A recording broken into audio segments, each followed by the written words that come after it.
오늘 우리에게 하나님께서 주신 말씀은 다니엘서 3장 13절에서 18절, 다니엘서 3장 13절에서 18절입니다.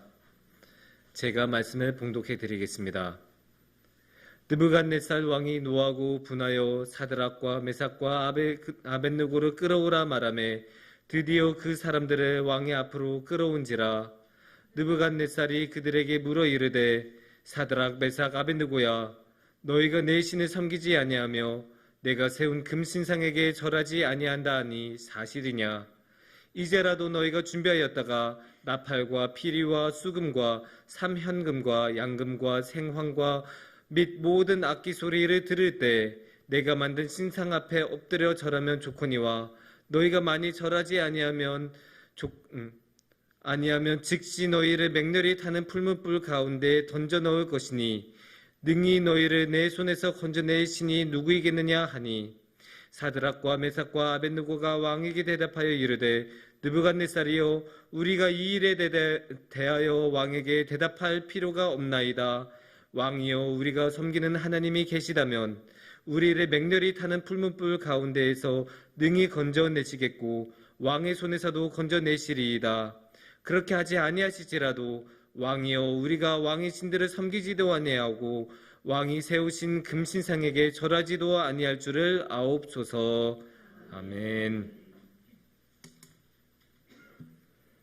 네, 우리가 이렇게 함께 공동체로 모여서 하나님의 말씀도 나누고 사랑도 나누고 함께 찬양도 드리고 그러지 않습니까? 그런데 우리가 이렇게 모였을 때 여기 교회가 있고 교회 안에 우리가 있고 또 교회 밖에는 세상이 있고 세상 사람들이 있지 않습니까? 그러면 우리가 저 밖에 있는 사람들에 대해서 비교해서 말할 때 우리를 뭐라고 말할까요? 교회 다니는 사람이라고 말하기도 하고 예수님을 믿는 사람이라고도 말하기도 하죠. 그만큼 믿음은 우리 삶에서 너무나 중요하고 우리가 우리 자신이 누구인지를 보여주는 핵심 중의 핵심, 정체성이라고 말을 할 수가 있습니다. 그래서 우리의 신앙생활에서는 이 믿음이란 것은 아무리 강조해도 부족합니다. 그만큼 우리 삶에서는 믿음이 너무나 소중하기 때문입니다. 그래서 오늘 이 시간에는 우리가 함께 믿음에 대해서 이야기를 나눠봤으면 좋겠습니다. 오늘의 말씀을 통해서 특히 다니엘의 세 친구들이 보여준 그 놀라운 믿음을 통해서 우리가 저런 믿음에 대해서는 나도 한번 닮아가고 싶다. 나도 한번 배워봤으면 좋겠다. 그렇게 또 생각하시는 시간도 되고 또 우리 자신의 믿음도 한번 되돌아보는 그런 시간이 되었으면 좋겠습니다. 그래서 이 시간 함께 다니엘의 세 친구들의 믿음을 한번 살펴보는 시간을 가져보겠습니다. 오늘의 이야기의 배경은 바빌론입니다. 바빌론이란 나라죠. 이 바빌론이란 나라는 옛날 거대한 제국이었고 이 유다 왕국을 무너뜨리고 유다 왕국에 있는 백성들을 강제 이주시켜서 바빌론으로 끌고 간 것으로도 성경에 나와 있죠. 그만큼 바빌론은 당시 그 고대 중동 지역의 패권을 가지고 있었던 강력한 나라였습니다. 그리고 마음대로 그렇게 백성들을 데리고 갈 수 있을 정도로 권력도 있고 거리낌이 없었던 그런 나라라고 할 수 있습니다.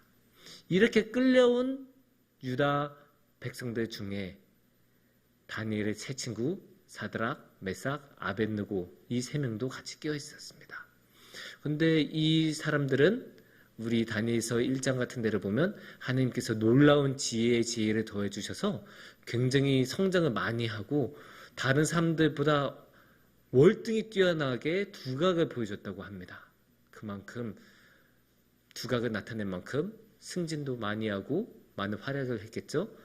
그래서 오늘의 말씀 바로 앞에 12절에 보면 왕이 세워 바벨론 지방을 다스리게 하신 자이거늘 이라고 나와요. 그러니까 놀랍죠, 사실.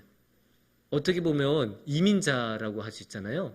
그것도 적국의 이민자인데 그 이민자가 잘 정착을 한 것으로도 모자라서 승진을 거듭해서 고위공무원이 되고 거기에 더 넘어가서 도지사까지 되었다고 생각하시면 돼요.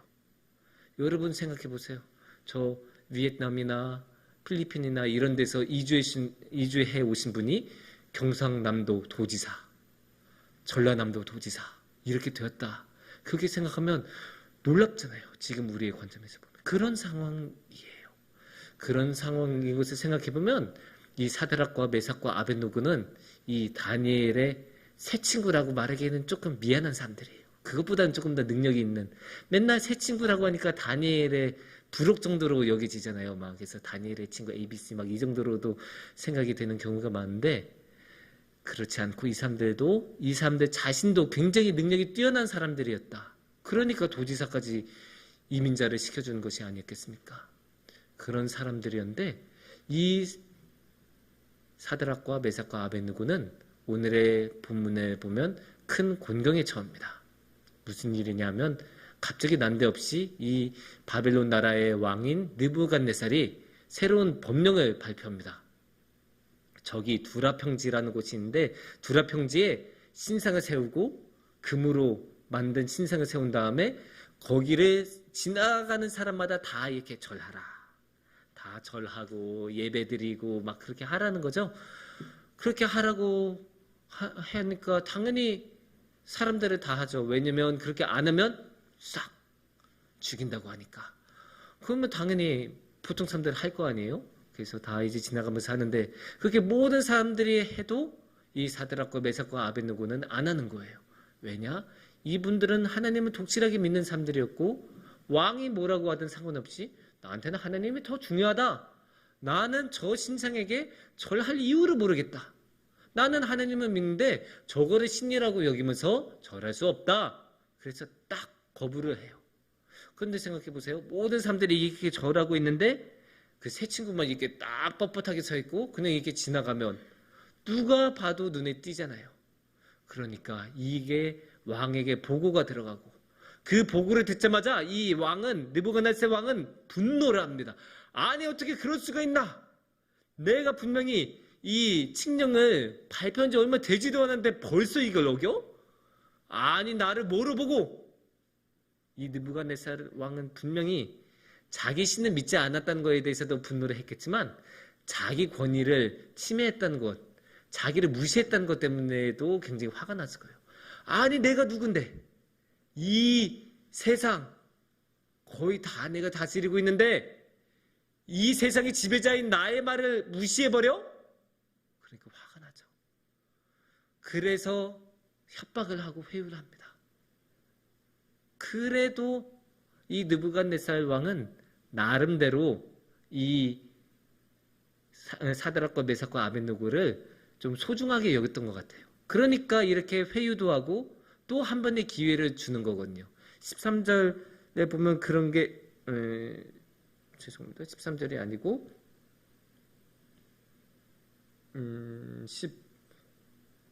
15절이죠. 15절에 이제라도 너희가 준비하였다가 나팔과 피리와 수금과 사면금과 양금과 생황과 및 모든 악기 소리를 들을 때 내가 만든 신상 앞에 엎드려 자르면 좋거니와.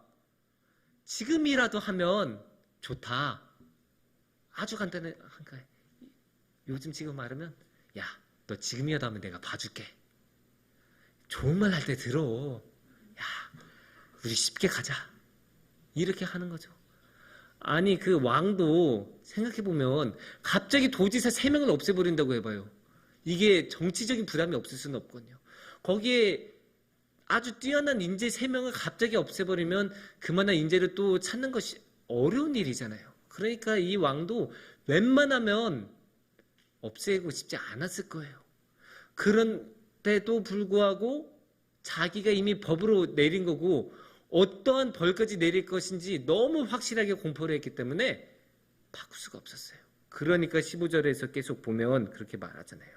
너희가 많이 절하지 아니하면 즉시 너희를 맹렬히 타는 풀무불 가운데 던져 넣을 것이니 능히 너희를 내 손에서 건져낼 신이 누구이겠느냐 하니. 이게 무슨 말이겠어요? 결국 너 지금 내 말 안 따르면 곧바로 저 풀무불에 던져 넣을 거야. 한편으로는 회유를 하면서 한편으로는 협박을 하고 있죠. 당근 거 채찍. 그러면서 열심히 야 잘해줄게 하면서도 엄격하게 너 이거 안 들으면 재미없어. 너 정말 이게 마지막 기회야.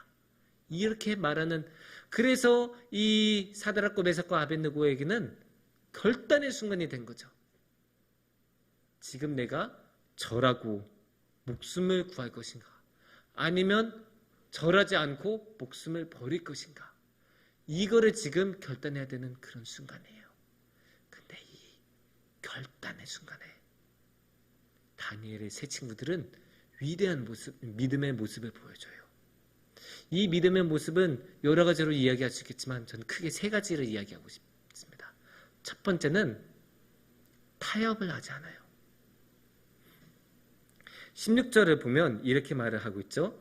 사드락과 메삭과 아벳느고가 왕에게 대답하여 이르되 느부갓네살이여, 우리가 이 일에 대하여 왕에게 대답할 필요가 없나이다. 아, 임금님, 대답할 필요도 없어요. 저희 안 할래요. 이 말이죠. 아니 무슨 생각할 시간도 필요 없고 숙고할 시간도 필요 없어요. 이미 답이 나와 있어요. 조금의 시간도 필요 없어요. 왜냐? 여기에 믿음의 중요한 원칙이 나오는데 하나님에 대해서는 타협이 없어요. 하나님에 대해서는 타협할 수가 없어요. 아니 하나님이 아닌 것을 하나님으로 여기라고 하는데 어떻게 제가 그걸 받아들일 수 있습니까? 제 목숨을 버리는 한이 있어도 전 그건 못합니다. 알아서 하세요. 전 그건 못해요. 날 죽이든 말든 그건 상관이 없는데 나보고 저 신상을 하나님으로 여기라는 것만큼은 하지 마세요. 왜냐면 저에게는 여호와만이 하나님이고 여호와만을 하나님으로 섬길 것이고 여기에 대해서는 전 타협하지 않을 거예요. 물론 여기서는 우리가 일상에서는 중요하게 조심해야 할 점은 있어요. 왜냐면 우리는 항상 하나님을 믿는다고 하면서 하나님이 아닌 것도 하나님이라고 착각하는 경우가 많아요. 그래서 하나님 아닌 거를 끝까지 붙들면서 나 이거는 타협 못해 이렇게 되는 경우가 되게 많아서 굉장히 조심해야 돼요. 이렇게 하나님이 아닌 것을 하나님으로 여기면서 끝까지 붙잡고 있으면 그거는 독실한 믿음을 가진 사람이 아니라 그냥 고집이 강한 사람밖에 되지 않기 때문이에요. 더군다나 요새 시대에 관용이란 거는 아주 중요합니다. 특히 우리 현대 사회를 이루는 아주 중요한 원칙 중에 하나가 관용이거든요. 내가 존중받는 것처럼 나도 너를 존중할게. 상호 존중.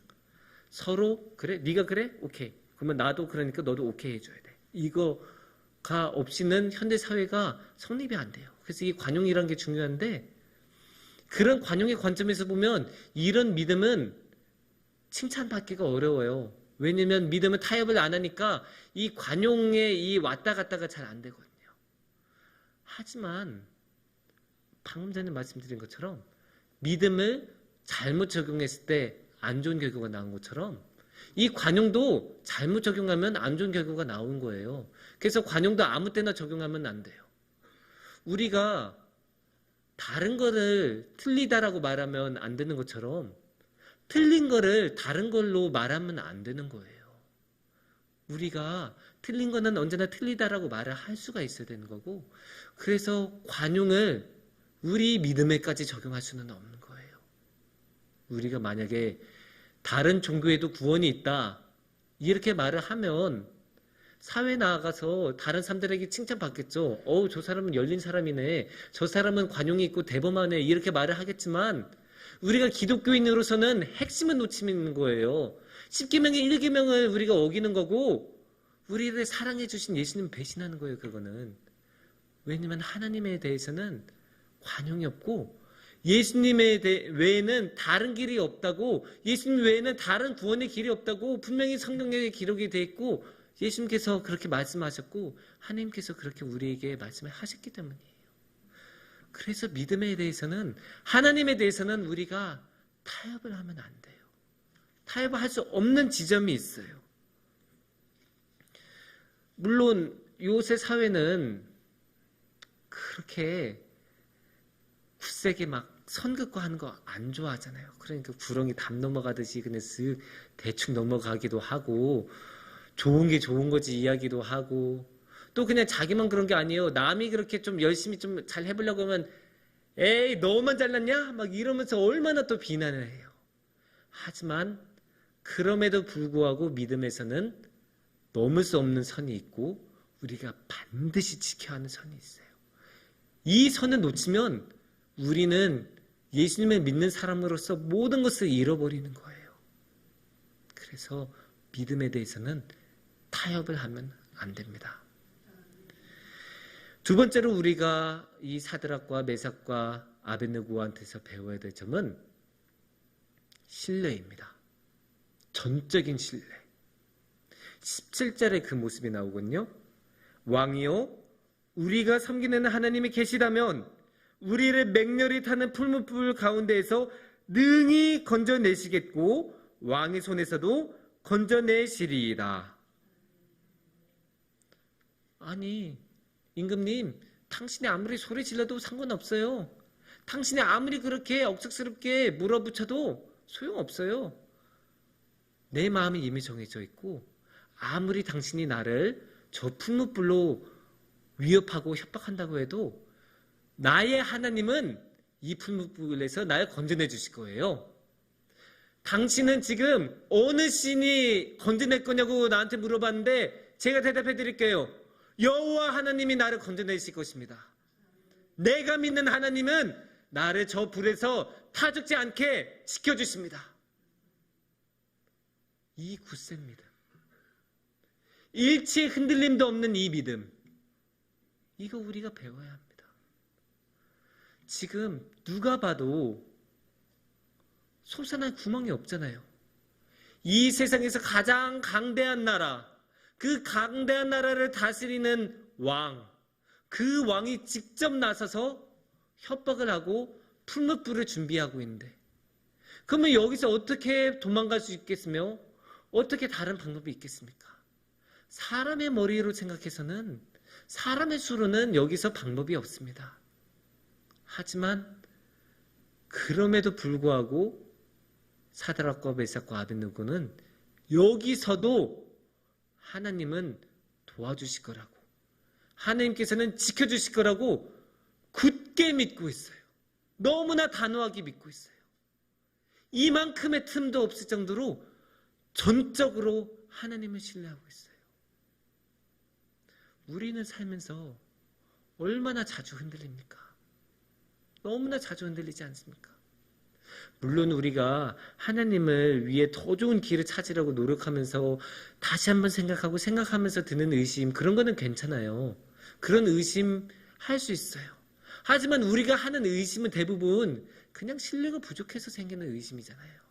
대부분 하나님을 제대로 믿지 못해서, 정말 하나님이 이걸 해주실 수 있을까?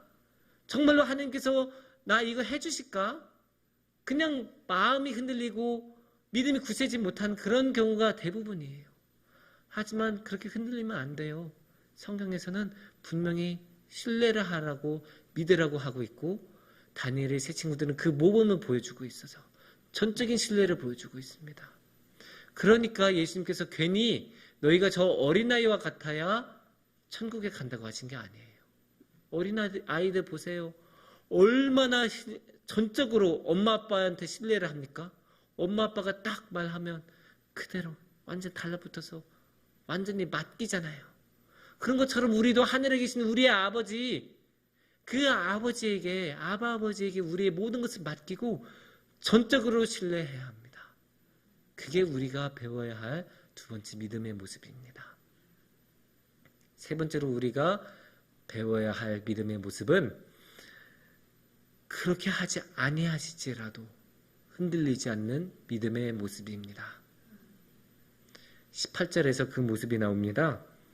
그렇게 하지 아니하실지라도 왕이요, 우리가 왕의 신들을 섬기지도 아니하고 왕이 세우신 금신상에게 절하지도 아니할 줄을 아옵소서. 이 말씀이 너무너무 귀해요. 그리고 이 말씀이 믿음이 보여주는 가장 깊은 경지이고 가장 깊은 차원이에요. 이게 정말로 다른 종교에서는 찾기 어려운 모습입니다. 우리가 하나님께서 이거 해줄게 해서 믿으면 그게 어떻게 되겠어요? 그냥 우리가 하나님이 이거 주시니까 나도 믿어야지 이게 되잖아요. 하나님하고 거래하는 게 되잖아요. 하나님은 나한테 돈 주고 나는 믿음 주고, 하나님께서 나한테 집 주고 믿음 주고, 하나님께서는 이번에 나한테 아파트 주셨으니까 나 이번에 이만한 믿음 줘야지, 이번에는 자동차 주셨으니까 난 이만한 믿음 줘야지, 이렇게 되는 거 아니겠습니까? 그러면 거래가 되고 하나님하고 그냥 왔다 갔다 왔다 갔다. 그런데 이 사드락과 메삭과 아벳느고는 그런 수준이 아니에요. 그렇게 안 하셔도 상관이 없어요. 내가 저 풀무불에서 허무하게 불타서 버려서 없어진다고 해도 상관없어요. 나는 그래도 하나님에 대한 믿음을 포기할 수 없어요. 하나님께서 나에게 주신 것을, 주시겠다고 하신 것을 이루지 않으셔도, 내가 하나님께 기대하는 것, 내가 소원하는 것을 하나님께서 주시지 않는다고 해도 그래도 나는 믿음을 포기할 수 없어요. 그래도 나는 하나님을 포기할 수 없어요. 이게 너무나 귀해요. 왜냐하면 우리는 얼마나 자주 하나님을 소원을 이루어주는 기계, 소원 상자 정도로 취급한 경우 얼마나 많습니까? 그렇지 않다고 생각하신다고요? 한번 우리가 지난날 기도해 본 것들을 생각해 보세요. 하나님, 이거 해주세요. 하나님, 저 아프지 않게 해주세요.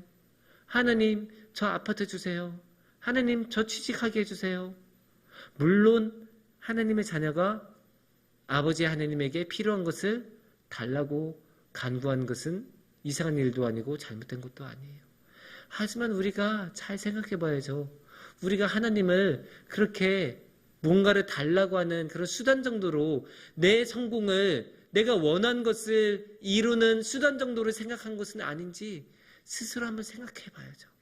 그러면서 하나님이 그 모든 것을 주시지 않으시더라도, 내가 지금 심지어 가지고 있는 모든 것을 포기해야 하더라도 내가 여전히 하나님을 따르고 하나님을 믿을 수 있을지, 이 사드락과 메삭과 아벳느고의 모습을 보면서 우리 자신을 한번 되돌아봐야 합니다. 그래도 우리는 하나님을 사랑하고, 그래도 우리는 하나님 따르겠다고, 하나님 상관없어요, 하나님 그래도 저 하나님 따를게요, 그래도 저 하나님이 너무 좋아요, 내가 이 아픈 것이 없어지지 않더라도, 이 아픈 것 때문에 내가 더 이상 살지 못하더라도 상관없어요, 저는 그래도 당신을 사랑해요. 정말 이렇게 우리가 말할 수 있는지 한번 되돌아봐야 합니다. 물론 우리가 오늘의 말씀이 어떤 결말로 난지는 다 아시죠?